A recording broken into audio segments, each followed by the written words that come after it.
Paano nga ba i-restore or ibalik ang na-delete nating post sa ating Facebook page?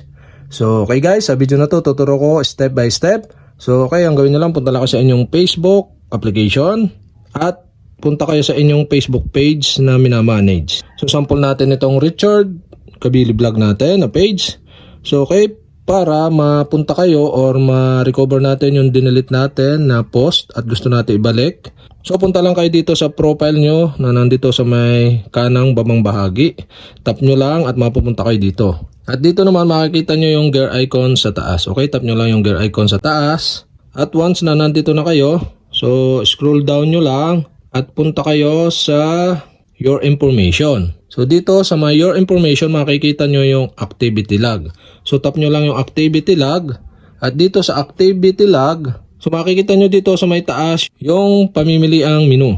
So dito makikita nyo yung trust. So tap nyo lang yung trust at dito makikita nyo na yung mga dinelete nyo na post. So meron ako isang post na dinelete tapos gusto ko itong ibalik. So ang gawin nyo lang, so select nyo lang yung post na gusto nyo ibalik. So sample natin ito, select nyo lang. Once na ma-select nyo yung post na gusto nyo ibalik, okay, makikita na nyo dito sa baba yung restore button. So tap nyo lang yung restore button at may magpa-pop up. So restore to profile. So items used restore to your profile can be seen by the audience that was selected before they were moved to trust. So okay, tap na natin yung restore button dito sa may pop up. At ayan, restoring item to profile. So okay, so na-restore na natin yung ating post sa ating profile. So punta na ulit tayo sa ating profile. Ayan, tap natin. At makikita na ulit natin dito sa profile natin yung post.